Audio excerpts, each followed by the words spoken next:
I just love that word, like the movies today. Can you have a house? Yeah, It's like you not bet. perfect word.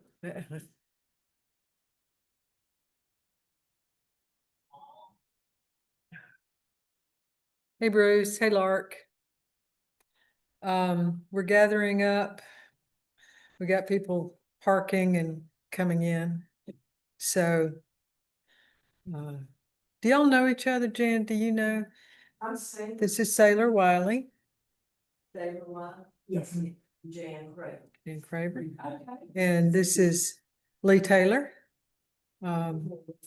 Yeah, Lee's been around. Sailor actually was in Dothan for a long time. And we were Yeah. commercials. Mhm. We were very excited. Yeah. But Yeah. yes, my sister's Beth Wilson. Who's this? My sister, yes. I'm married to her brother. It's. Now I can put your name in the slot here. So, hey Mandy, how are you? It has to happen. And so Sailor's Curcio experience was in the Diocese of Alabama. So, hey Julie. It's some, you know, weekends, the Marshals and the Diocese of Alabama. But they're just fuzzy to me now. You know, it's funny that the overlap we have down here, Pratt's mama and stepdad, also went through Curcio when they were living in Montgomery, Prattville. And so they go to closings and stuff down here. That's Campbell and Sarah Rayford. So it just is, it's sort of a merging. It feels good. There's Fred. Okay, I'm gonna try to bring everybody together. And I'm wondering, this is a little bit of housekeeping. I have people on Zoom, okay? And for the people on Zoom, I want you to know that we've got a nice crowd here in the chapel. We've got Fred and Julie Hoffmeyer, we have Jan Craver, we have, this is a mental test for me today, we have Lee Taylor, we have Mindy Engelmeyer, we have Sailor Wiley, we have Carolyn Jeffers, but the only person you can see is moi. So I'm wondering if it might be time for us to move subsequently over to UG or at least into the chapter house so we can use the big screen and see each other. That would be I helpful. think if you're in UG, you have less traffic going back and forth in the Oregon. but Yeah, you're yeah. playing for- So even though I think my backdrop back here is profoundly beautiful, and it will not be beautiful over in UG. Yeah, and some of you will get lost on your way over there. And I'll talk to the folks in the room about that. But I think that that might facilitate our feelings of being together, if we did that. Okay.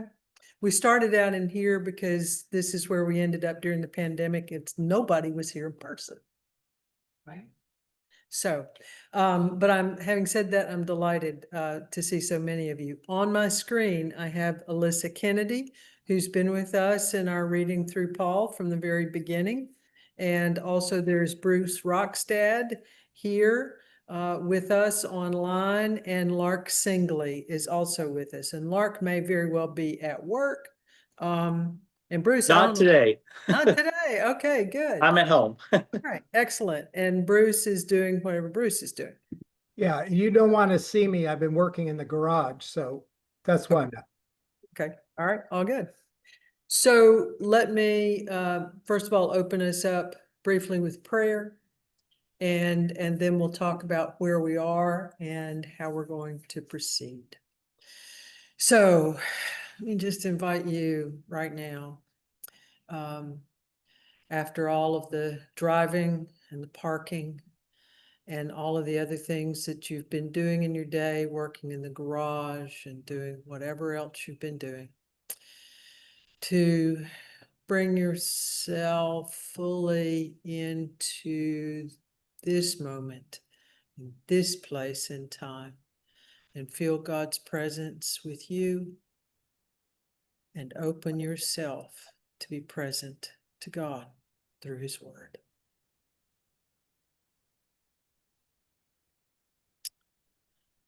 O blessed Lord, who caused all holy scriptures to be written for our learning, grant us so to hear them, to read, mark, learn, and inwardly digest them, that we may embrace and ever hold fast the hope of everlasting life that is given to us through your Son, our Savior Jesus Christ. Amen. Amen. Okay. Last week we were not together because I was out at a funeral across town.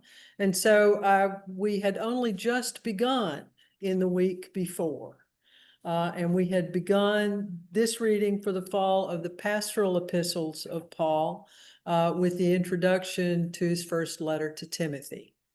And so for those of you who were not with us, especially Alyssa, and Sailor and Jan, you've missed the lovely remarks that he makes about women early on, right? So we will pass by that because there's some more in what we'll read today. Right? Yes. If you wanted to see the first one, if you'll let me know, I can send you the recording. Okay, all right. So we do have that first one recorded, Alyssa. And if you'd like for Carolyn to send that to you, you can just let her know. Send her an email. Okay. So what we're going to attempt to do today is sort of catch up. The first letter to Timothy is not very long. So what I'd like to do is just offer a kind of brief overview of the remaining chapters. And then I want to invite you into a time of just letting some things rise about what out of that spoke most strongly to you. And then to share that with one another and to carry that into our prayer.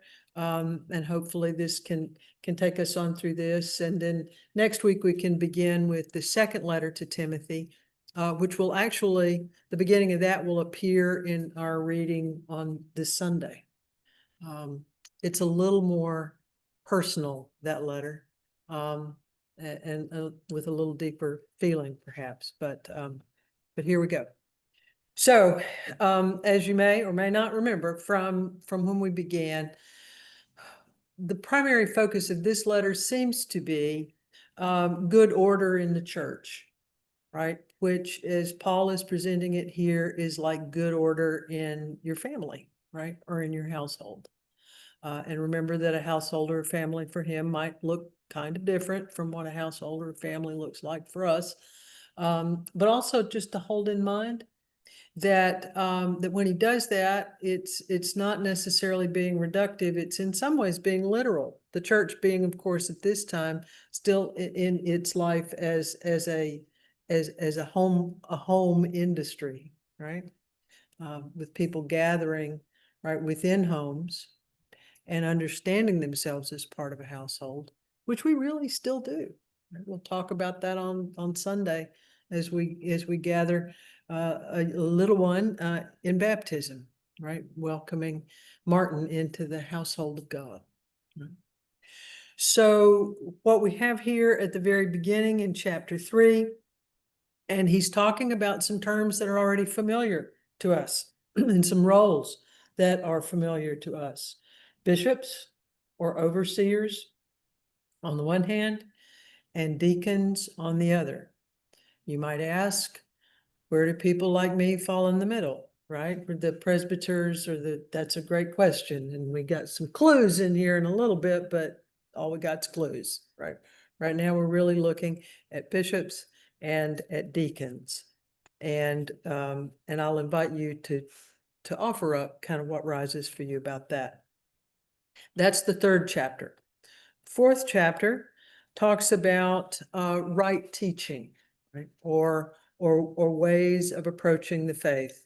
And as you might suspect, there are two ways. There's the wrong way and there's the right way, right? So he talks first of all about what the wrong way might be and how some people fall away.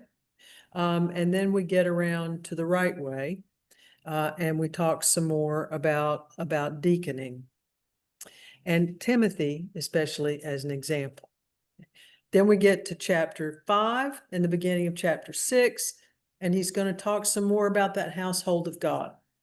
Widows, right? And true widows or real widows, as opposed to the other kind of widows, right? And also young and old, right? And how do young and old relate to one another? And there's conversation also in here about elders. And there's also briefly something said about slaves. Then he moves on to something that we dealt with last Sunday, right? In the bulk of chapter 6, and that is wealth. And how do we put wealth in its place? Right. And we remember, right, as we've read our way through Paul, going back to Corinthians, right, lots of conversation about differences in economic status within the church, right? How do the wealthy behave on the one hand, right? And how do they wait for or not wait for, include or not include those people who are not privileged in the way they are, right? And how are we to think of that as the church? And then at the end, there's a sort of closing and a blessing, and there we go. So let me now just invite you without, I don't want to sort of troll through all of this, but let's just kind of go back and maybe take this one chapter at a time, beginning with 3. And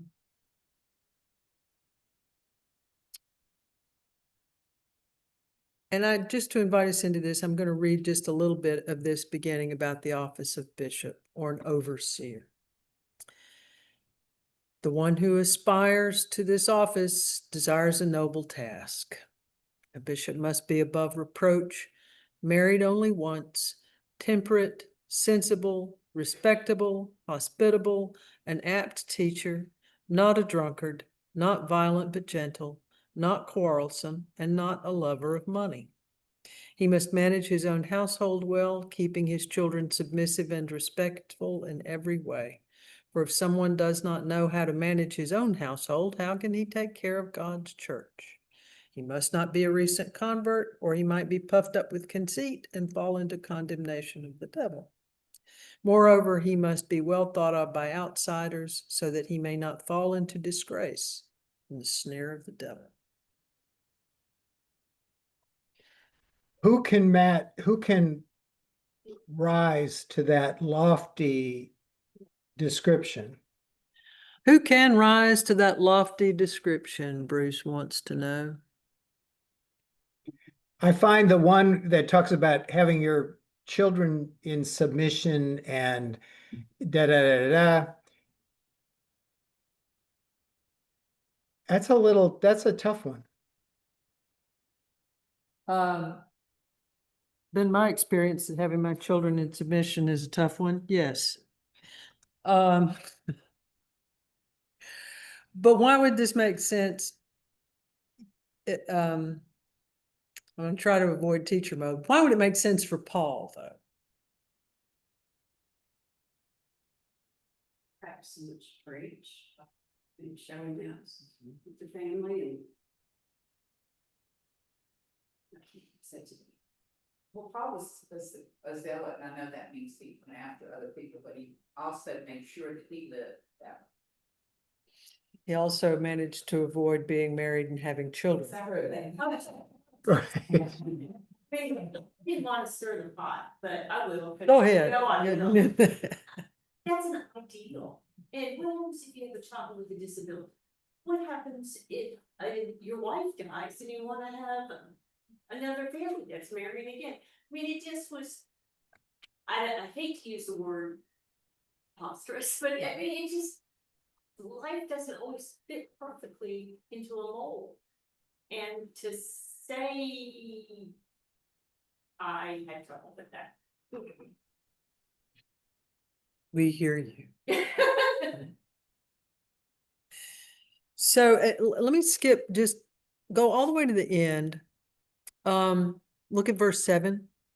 Moreover, he must be well thought of by outsiders. I mean, that's a little, I don't know, that might be a clue. Why is that important? Why is that important? First, I have no clue why that might be important. Well, So they will continue to go to churches. yeah, so that how's the best way to put this?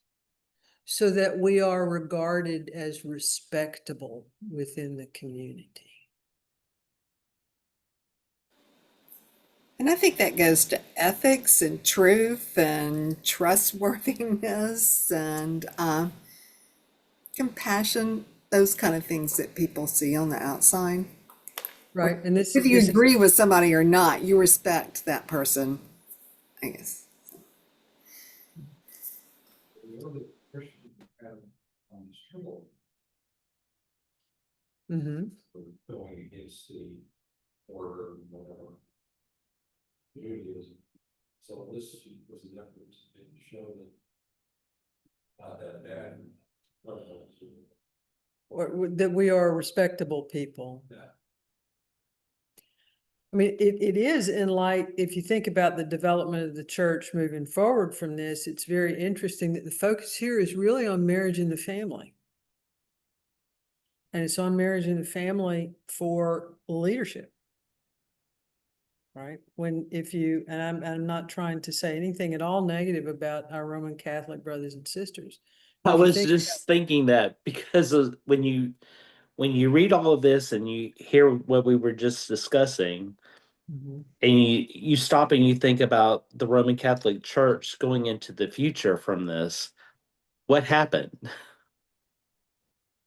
Oh, well, lots of things. And there's, There's a lot of things to be said about they were not respectable as a, family. I mean, well, we're going to get a little more intel on this when we get into the right and wrong teaching, because part of wrong teaching seems to be, by implication, the encouragement to a sort of asceticism, right? To living a life that might cause you to live celibately, right? Or to refrain from certain things in your diet or ways of eating or living, right? So the idea here is that anything that encourages you maybe to live outside of a more community embracing way of being might be detrimental to the life of the church or of the community. But let's go back to Julie, because she's stirring the pot, right? So the pot is stirred. But let's press a little bit on married only once.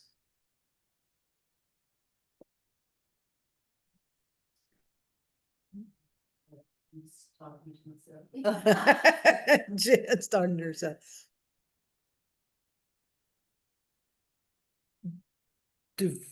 Yes, sir. Well, divorce. From There, right. It was something that was in existence, right? And it was something that would have been allowed, right, in wider cultural practice, right, as it is now. And the teaching seems to be here that he should be married only once, or the implication being, so even if his wife died, and we're going to get into that with the widows in a minute. Let's just be fair, right? Let's be equal opportunity. Go ahead. No, my thought is, I mean, didn't you have a lot of women dying in childbirth? Mhm. So we're just gonna penalize? Yeah. Yeah. I just to maybe just sort of, put the icing on the cupcake here. I think clearly the emphasis is on respectability, right?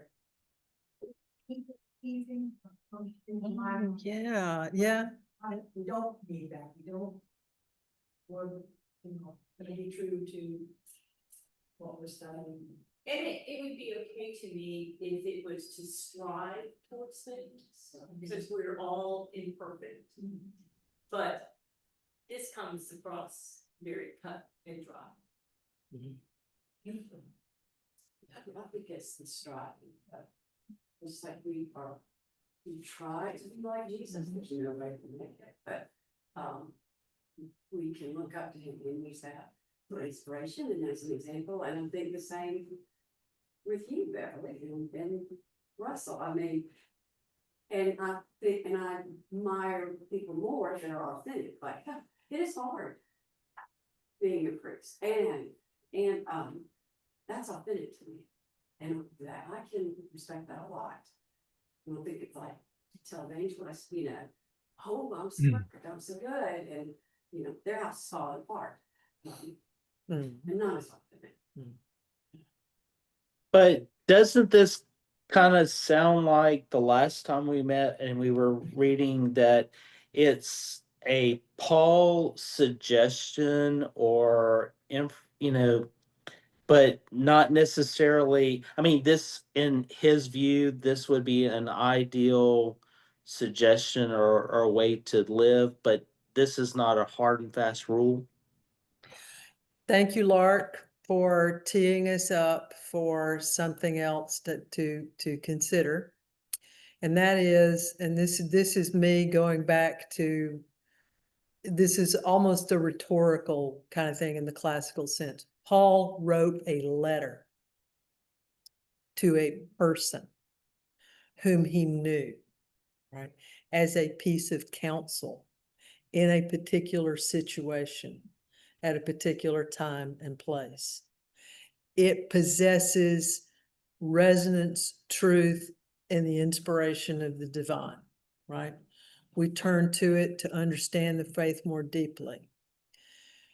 But if we read it, this is what I was thinking of this morning as I went back through this.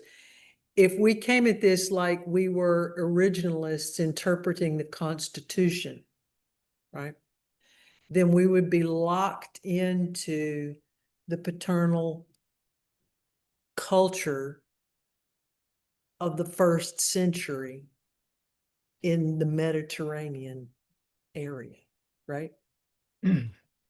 So there's this place where it behooves us always to remember who was Paul, who was Timothy, what was going on in the church, right?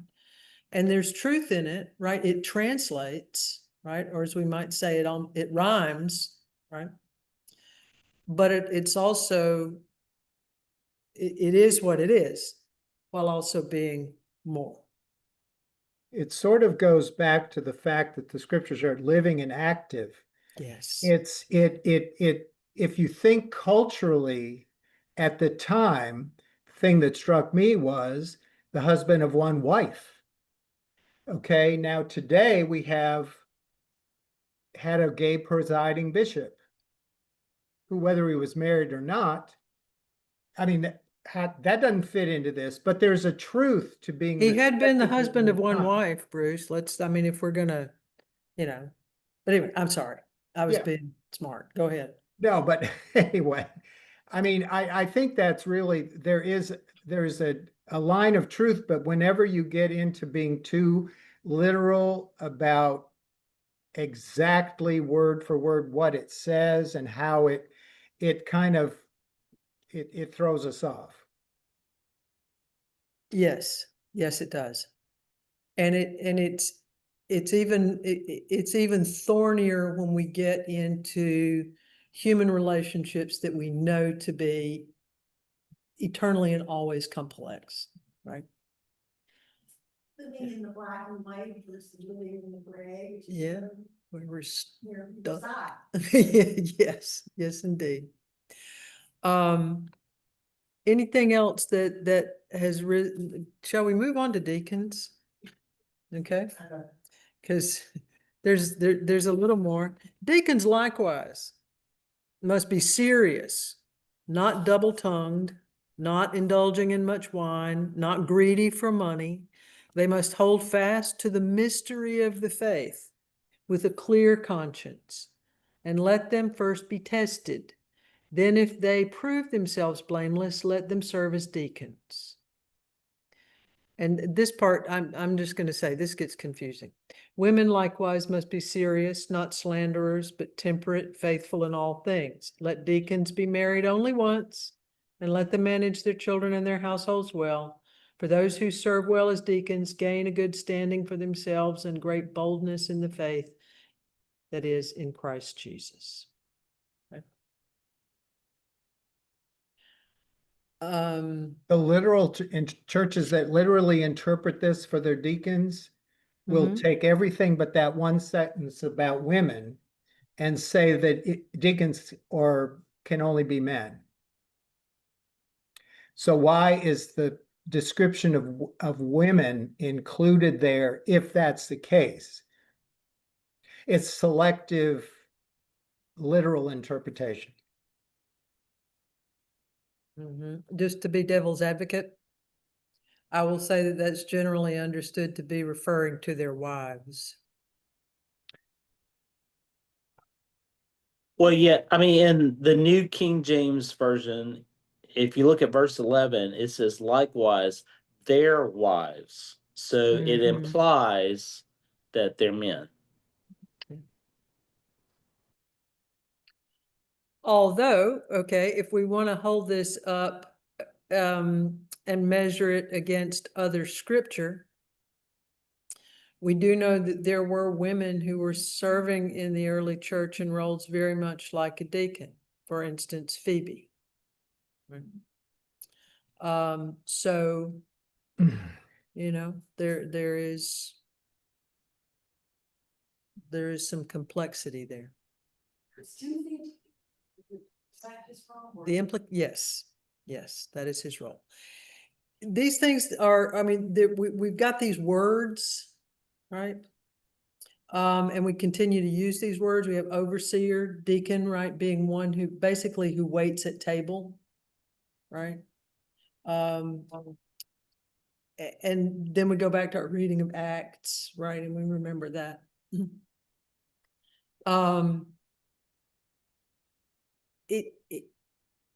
It seems not to be exactly the same as it is now, right? It's almost like an administrative role in some ways, Mm-hmm. right? Yes. Yeah, Lark, speak to us, friend. Okay. Well, I mean, this is just typical Paul. I mean, he's constantly contradicting himself. Well, you know, if you write enough, you're gonna do that, right? Right. Lee. You Yes. don't have to job for bishop and deacon, whatever. The early church system, having good people. Right. I mean, how do we function? And hence we sort of keep looping back to the family. I mean, what do we have as a model for this? Right. We've got heads of household, we've got servants, right? We've got wives and mothers, right? We've got children. We're just, and as the church develops, it not always, but in some ways it kind of, it sort of absorbs into itself other structures of the cultures that were arising as it did that, right? But right now, this is what we've got, is this household model.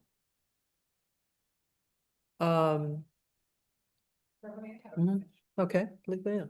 I didn't want to interrupt your thought. I'm done. It just seems really early to have bishops, deacons. I mean, they're still only in churches and kind of gathering, and I know they have leaders and these people that are traveling around and talking to them because Paul's dealing with all those people. But when did the bishop and deacon thing come on? Well, I think you're seeing it here. I mean, you're seeing it begin to develop here. And I think certainly by the time you get to the 4th century, right? You've really got those roles fairly well solidified, right? Yes, Lee. I was reading my commentary. They don't always have to do votes. Right. It's attributed to Paul. Oh, right. Mhm. But it sounds like it's been a way down the road after Paul. Mhm. The tone of it to me, it just sounds un-Paul-like. Thank you, Lee. Yeah, and that, and we touched on that a little bit, you know, when we were together the first time, but it does seem un-Paul-like. I mean, it seems awfully, he's just not in there with the same issues that he's been in there with so much before.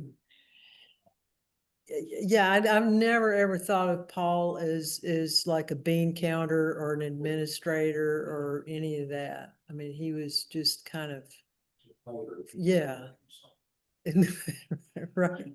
But I kept thinking, you know, you've got your rural churches, you've got your slightly bigger, I mean, there's such a vast, I mean, how to say it's gotta be like this when I guarantee you, you know, the different churches had to do what they had to do to make it work. Yeah, just like now, yeah. Yeah. Mhm. So, let's take what Carolyn said, what you're saying, what Lee's saying, and Hey. that actually drives us right into where we're going in the next couple of chapters. What is it, Bruce? Oh, no, this, Mark. now Okay. is this, you know, when we think of deacon, we think of somebody that is, you know, like bishop, priest, deacon in the church. But Mhm. at this point in time, wasn't the position of the deacon was more like a servant to the church community, not Mhm. not necessarily like a participant as far as like leadership in the church. He seems to be functioning that way. Because you know there, Yeah. you know, and my father was an example in the Baptist church as a deacon. You know, the position of the deacon was like to minister to the widows and the community of the church. Mhm. And that kind of goes back to this time period. You know, we think of deacons as somebody ministering inside the church, not quite so much to the church community as it Mhm. was at this time. Or the priests, you know. Yeah, we've fairly well muddied the water on the deacon thing. I mean, especially in the Episcopal Church. And there's evidence of that all around. Just get Pratt started. You can just push his button and he'll get started. But people saying to him, well, why, when are you gonna be a priest? Why aren't you gonna be a priest? Because that's the only real thing. It's not real to be a deacon. But not understanding that for us, at least, as it exists now, the deacon's role is to be the connector between church and the world.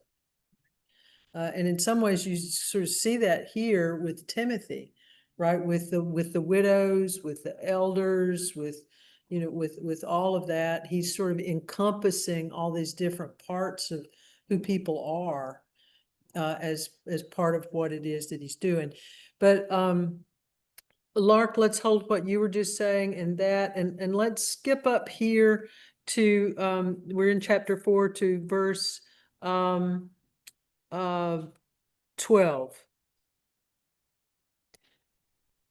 Let no one despise your youth, but set the believers an example in speech and conduct and love and faith and purity. Until I arrive, give attention to the public reading of Scripture, to exhorting, to teaching.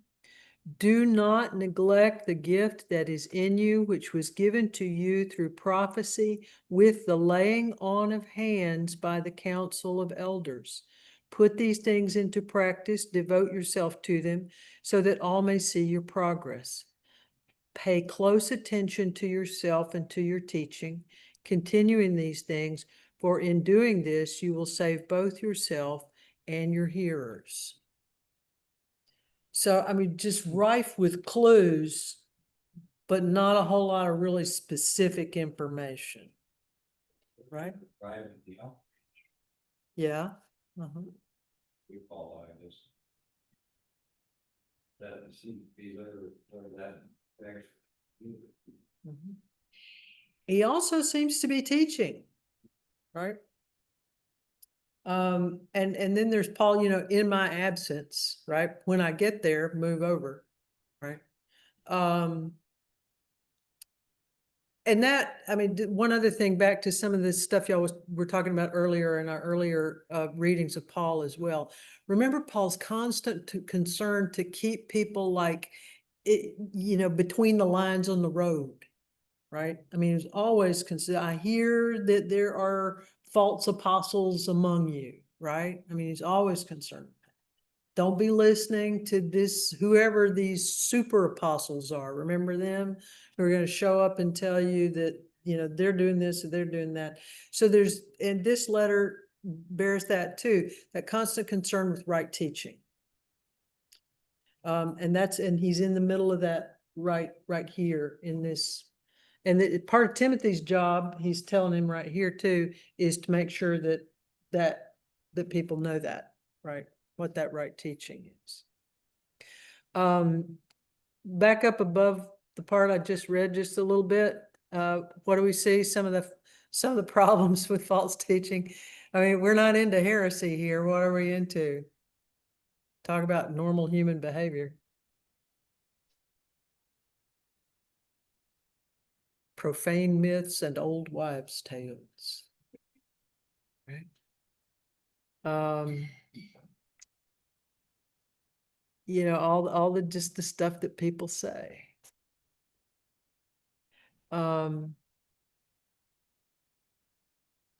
Anything else out of that section that y'all want to focus on?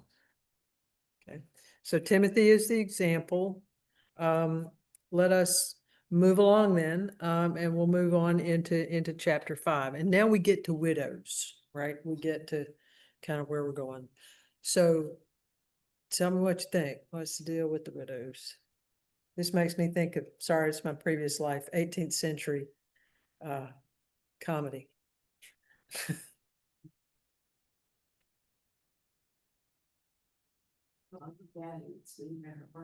Gadding about.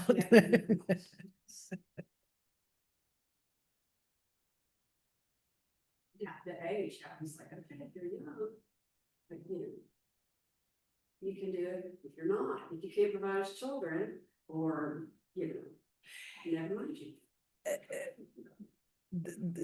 And I'm in RSV, y'all, if you're reading another translation, let me know what you've got.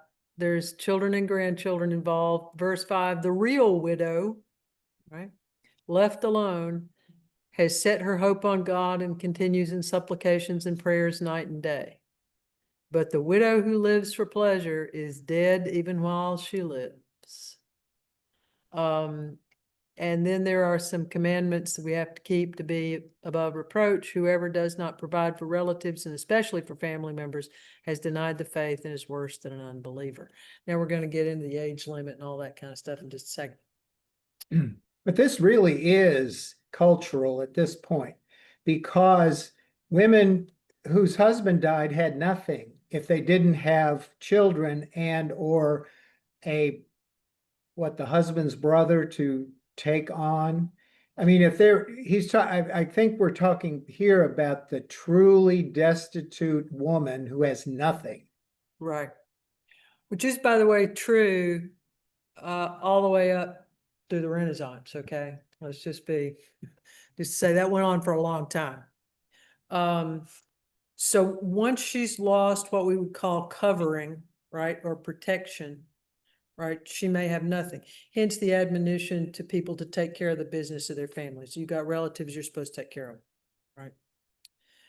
And if you think, for most of us sitting in this room, because there's gray hair amongst us, I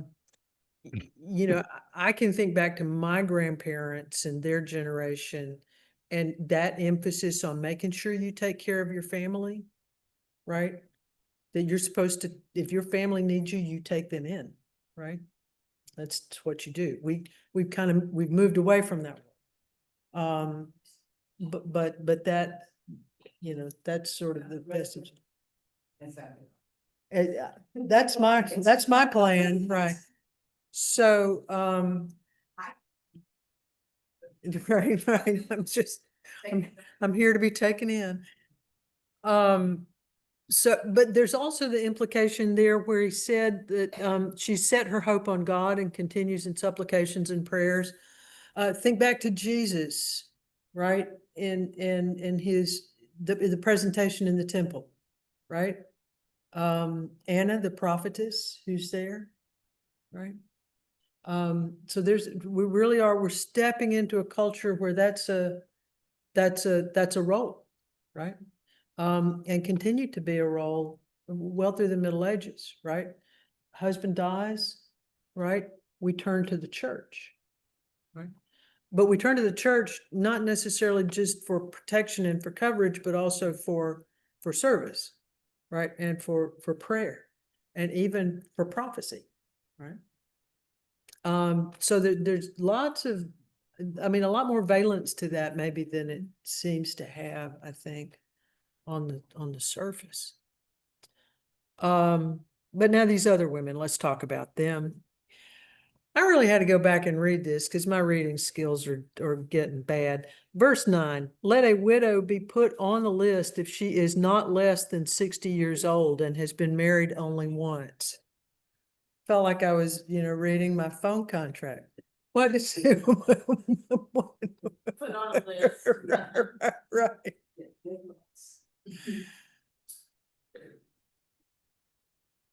And back then, 60 is elder. She's pushing it, yeah. Of course, we don't know how this was calculated or anything. Yes. Yeah. So, but somebody said this earlier, right? Sailor, were you talking about that? Once you're no longer productive, I mean, procreatively productive, right? Then what? Right. You're supposed to hear it next. Right. Well, and the implication is it doesn't fall on anybody else here. She must be well attested for her good works as one who's brought up children, shown hospitality, washed the saints' feet, helped the afflicted, and devoted herself to doing good in every good way. I hope y'all are taking notes, okay? But refuse to put younger widows on the list, for when their sensual desires alienate them from Christ, they want to marry.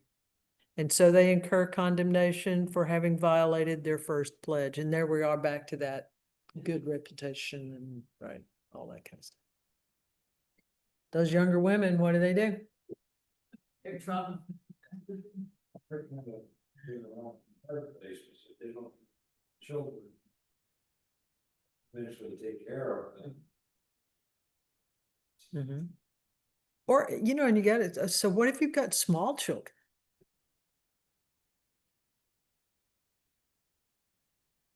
Okay.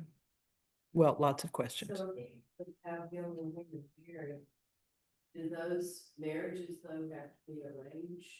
That's a good question. Yeah. I bet you they have to be approved, right? And you So don't the want it to list- be, yeah, the yeah, li- Bruce. Mhm. The list is real widow list. Right, the real widow list, yes, that's it. Not that there's anything wrong with these people. It's that they're not under the command that's being written now to take care of them.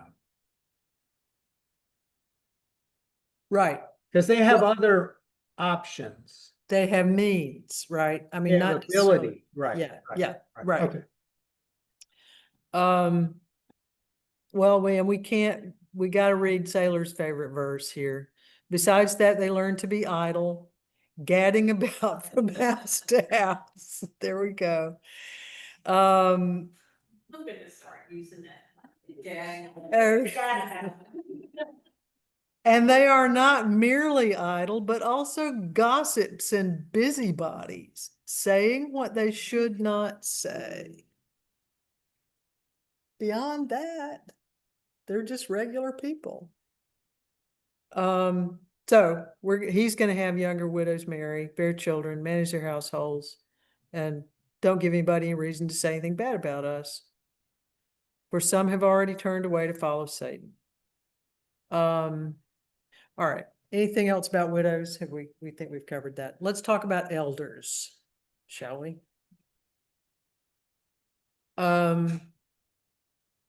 Let the elders who rule be considered worthy of double honor, especially those who labor in preaching and teaching. For the scripture says, you shall not muzzle an ox while it is treading out the grain. Y'all are familiar with that one, right?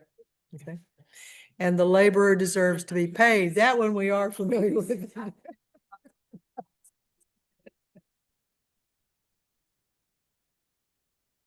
Never accept any accusation against an elder except on the evidence of 2 or 3 witnesses. Some of this is starting to sound familiar, right?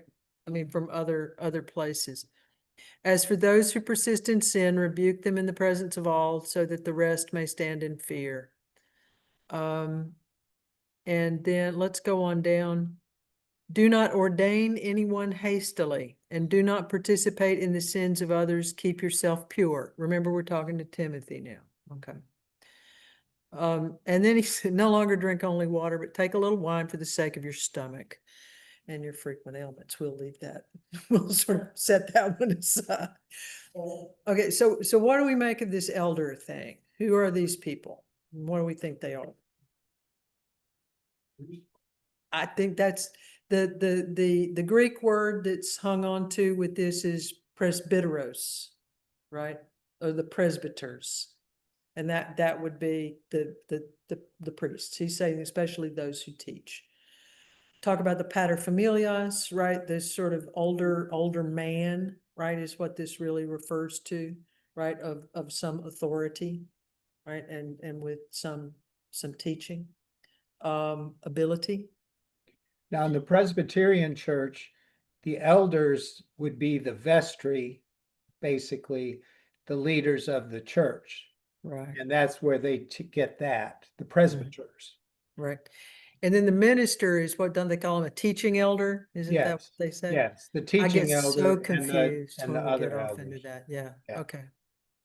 Now that, going back to their qualifications, is that the overseer level of qualifications? That's the way the Presbyterian Church looks at it. Yeah, but they don't have bishops, do they? No. So if you got a Yeah. bishop, he's the overseer, right? And we have those. So this is more, he's not an overseer, he is a teacher. In fact, the implication here is that Timothy is being charged with some oversight on this. And for those of you who only short term, if you want to kind of drill down into your Episcopal trivia, we could talk about archdeacons here, right? Not many of those run around anymore, but that's specifically what they do, right? They work with the bishop and they do these kinds of things, right? It's a disciplinary function, right? And also in some parts of the church, he's the placement guy, right? And make sure that everybody's where they're supposed to be. All right, let's move. We're getting close here. We're almost to it, y'all. Chapter 6. Slavery. And there's only 2 verses in here. And we've come up to slavery before in Paul. And I think honestly we can sort of plug in what we already know about that. And that's the moral and ethical issues, right, that cluster for us around this are not the same. I won't say they're not there. I'm just going to say they're not the same. Paul has struggled, you remember, and we don't see this. You're right, Lee. We don't see this in this letter. Paul has struggled with their full admission to the faith, right? To make sure that if you have a slave who is a believer, he is the same as everyone else, right? So there's not so much emphasis on that as there is here. This is the side of the Paul that we're not so very fond of. Let all who are under the yoke of slavery regard their masters as worthy of all honor. so that the name of God and the teaching may not be blasphemed. Once again, that real concern, right, for those who have believing masters must not be disrespectful to them on the ground that they are members of the church. Rather, they must serve them all the more. Okay, and now,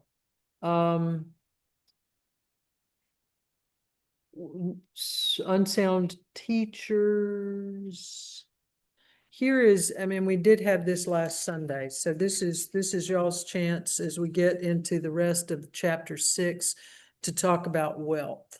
So, and we've got just a few minutes left. So, what really kind of, I'll say, she's not here, and I don't think she would mind my sharing this with you. The reader for last Sunday, right, who read this for us, I talked to her later in the day. We were out doing stuff with the youth, and she said, you know, sometimes when you stand up to be a reader, you've read it already, right? You've thought about it already, but you stand up there and you're reading it, and all of a sudden it comes over you what it's really saying, right? And there's a kind of conviction of how it's touching you closely that you may not have had when you were just reading it to yourself. Right, which I thought was really beautiful, beautiful insight.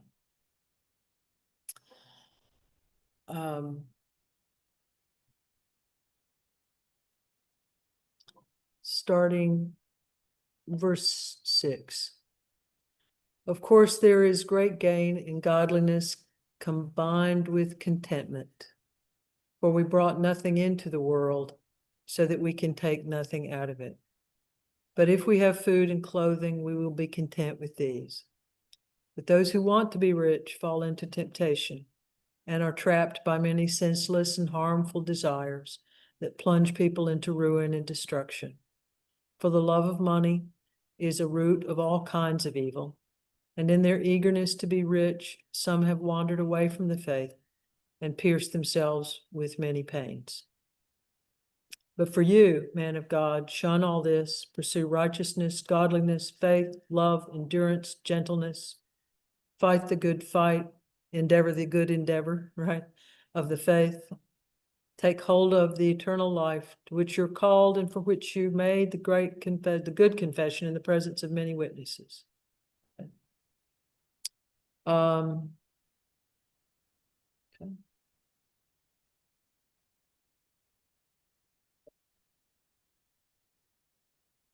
I mean, deeply familiar, right, in many of its phrases.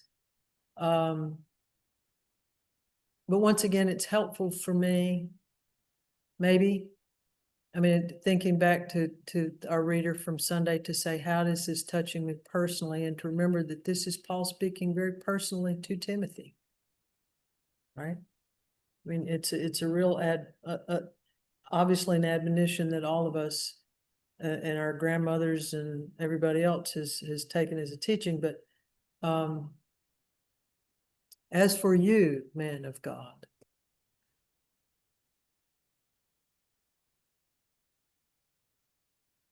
it is a certainty that money itself, right, the love of money, the focus on money,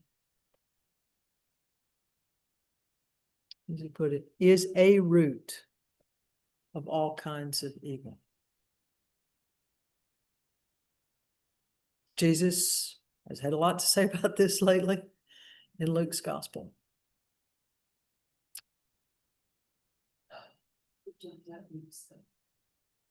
Set their hopes on uncertainty of riches rather than God.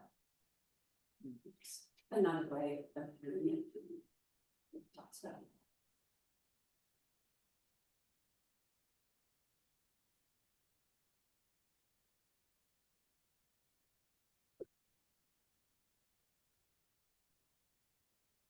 I'll just say this. I was in a meeting the other day, was for an organization that's not part of the church. And I was talking with somebody who's, I mean, she is a church member, she is an Episcopalian, but she's not, I mean, she does something else for a living, and we were talking about something else. And I was saying something about what's going on, right? life of the church right now. It's stewardship season, it's nominating season, we're in the pre-construction season, we're in the all. And she said, it's easy to forget that for the people who are entrusted with the work of the church, it is also a business. Right? And it is business. And it's responsibility. But there's, there's Paul saying, but as for you, man of God, right? So the temptation, right, it is so easy to veer off and to, that we need the money, right? Right, we got to have this, we have to do that, right? And so that's it's actually it sort of touches me that at the very beginning you've got Paul saying, watch out, right? Because it is surely, he says, like the taproot, right, of pulling you off, right, in directions that will lessen, right, your focus on God, right? And you see it all the time. I was taking this yeah. course, Mhm. Vincent Pizzuto, he's an Episcopal minister, and he was talking through his book, and he was talking about asceticism too, and talking about just that freedom to live without a attachment to something. What dominates you is what pulls you to the dark side. When you just get hyper focused, which is why the desert mothers and fathers went out, but that's not necessarily where we should be. It's what dominates our thoughts and Right. purpose and why. So anyway. Well, and if any of you follow Richard Rohr, right, in his daily meditations right now, he's talking about St. Francis and St. Clare, right, and the Franciscans. And and St. Francis famously, right, divesting himself of everything, right, every stitch of clothing on his body, right, and all of his father's money in order to, but that idea that freedom in God can only exist if we're absolutely free, right, from all of this other stuff, which is just Short of, It seems like the time of these were home for mhm. huge expense involved. Sure. People gathered in the home, do the thing. But as it became more of a separate institution from whatever, it became more like a business. I mean, they had things to take care of. We had consolidating the property, people, and that kind of overshadowed the original intent of the sort of. Yeah. That's true. They're still supporting all those widows, right? And I also go back to, I mean, after we're not muzzling the ox, the laborer deserves to be paid. I mean, I think the implication is there that Timothy's being supported, right? These teaching elders seem to be supported, right? We've got to support all these widows, right? You got to keep happy the people who are making the wheels of the church go round and round. We even just heard it, we had really compensated by the group because there was money there. And they were doing something else. They had multiple churches they service, or they were working a job. Mhm. Which is a full-time job, by the way. now going back, I'm sorry, Yeah, I Bruce? can't hear, it's kind of hard because I can't hear when I don't mean to interrupt people. No, that was Lee who was he was saying that even in the present context, in the Episcopal Church, you've got bivocational or part-time ministers who serve smaller congregations and they have a full-time job, Right. right? served with one not long ago. Right, went, up in the middle of the diocese somewhere on a Wednesday night. And one of the ministers who was there had come driving just as fast as she could she's a full-time teacher, which is like 2 full-time jobs, right? And then she was doing the job that she was doing. So that, I mean, it continues to be, it's sort of an evergreen, as we would say, concern. Okay, aren't you glad we have a bell? But I think going back to the pastoral letter that this is to Timothy from Paul about starting the church, Mhm. I think also there's an admonition here about not favoring the members of the church who have the money, Yeah, because it's a trap that the church can fall into, that we give higher preference to the person who can give us more. And that goes to that love of money. mm-hmm. It is, as they say, multivalent. Yeah. Right. Yeah. Well, thank you. I mean, this was a wonderful time to be with y'all. Thank you. I've enjoyed this greatly. I'm glad we're moving on. I think they had come here and we have. Yeah. The sound will be better in there because we'll have the TV sound. You'll be able to see the people who are on the screen here. We're still struggling with allowing them to see you. I don't have the right kind of camera for that yet, but we'll get there. So for those of you who don't know how to get there from here, go through the chapter house, right? Past the server, by the coffee pot, down the steps, up the hallway, and keep following that hallway around, and it's going to be the big room that's back there on the left. Last room on your left. It's like if you've ever had that dream, right, where you're in your house and all of a sudden it has more floors and extra wings that you didn't know existed. We live there. This is it, right? This is it. All right. So just to respect everyone's time, blessings on the rest of your day, and God's peace be with you.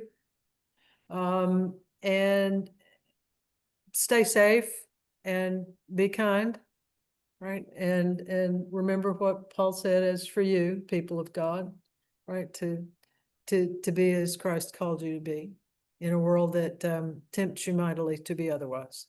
Right? So I will see y'all next week, and we will talk about the first 2 chapters of the second letter to Timothy. Okay. God's peace. Thank you. Peace.